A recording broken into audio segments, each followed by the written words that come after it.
Great. My name is Representative Ron Nate. I'm in District 34, which is all of Madison County. I've been in Idaho since 2001 when I moved here to become an economics professor at BYU, Idaho. I've been in the state legislature since 2014, and I'm running for a fourth term to the state house, and I'm excited for it.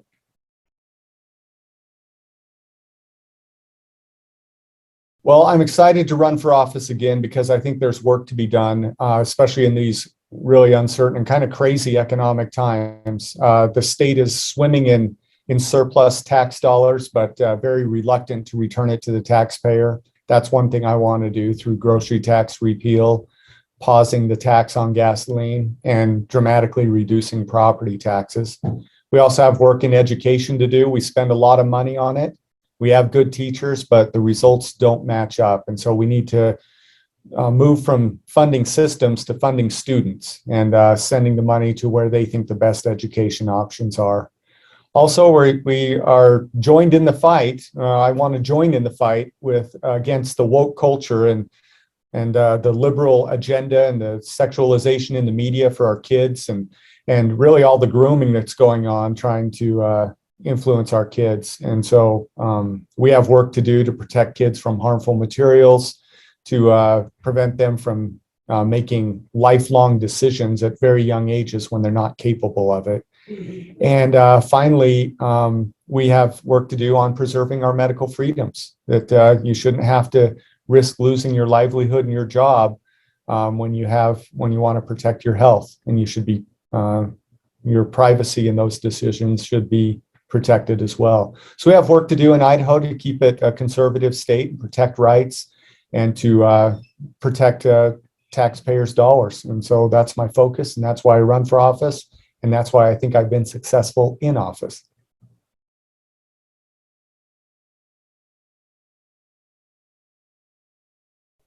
A couple of things. First of all, I have experience in doing it. I have a track record of being a successful legislator, both in terms of passing needed legislation. And by the way, that's not the focus, it's just to pass more bills, but also stopping bad legislation and controlling budgets. And that's what we really need, is more legislators who are willing to say no once in a while, and to also stop just the cascade of spending that happens.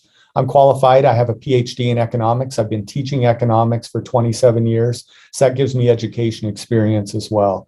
And I've brought both of those to the legislature and been able to be very successful as both a legislator for protecting freedoms and for stopping and limiting massive government growth.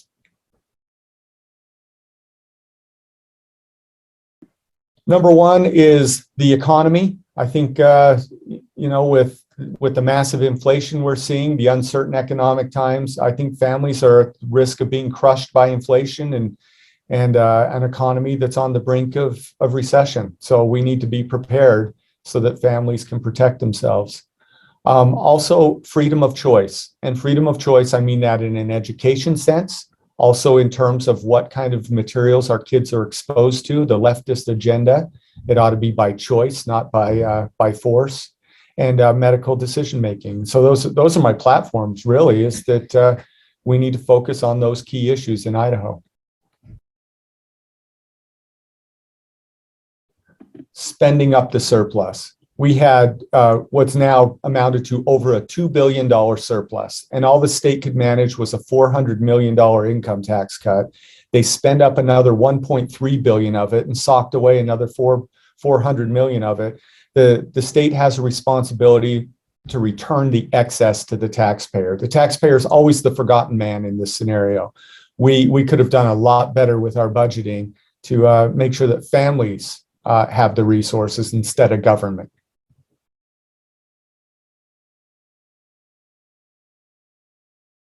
That's fine. Growing our economy in terms of exports is just really getting government out of the way.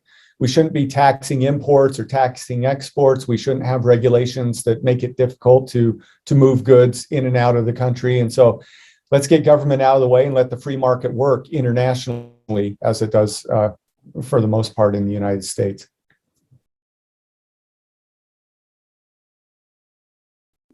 Oh, that's a good question. I am absolutely pro individual rights, that where, for vaccine mandates, I read the Declaration of Independence, which is a founding document of ours, and it says that we're endowed by our Creator with certain unalienable rights, that among these are life, liberty, and the pursuit of happiness.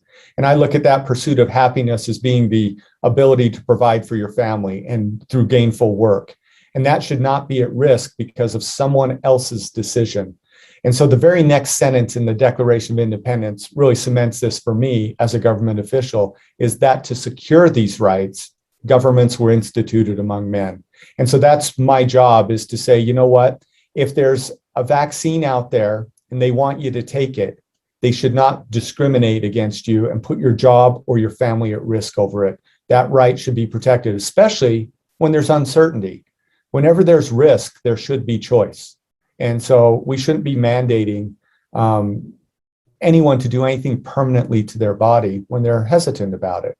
Same with masking. It should be a personal choice. And so let's get government out of the equation in terms of mandates itself, but also make it so that they can protect individual rights, so that you're not forced into medical decisions you don't want to be sucked into.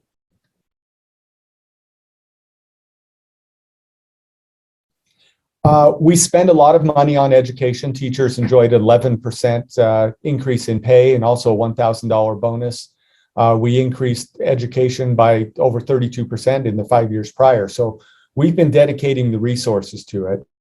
What we need to do is make sure that the institutions in place reward teachers for their great work and also reward students for their great work. And unfortunately, the institutions of a public system, kind of directed by state standards and everything, hasn't been working as well as it could. And so if we freed up the dollars to follow the students to the best education option, it has been proven to do well for the students, to do well for the schools themselves, including the public schools, and also the teachers benefit from it.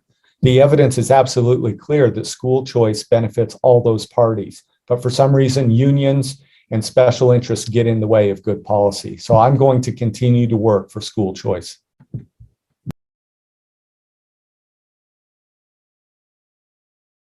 I'm a regular guy. I'm a husband, a father of four.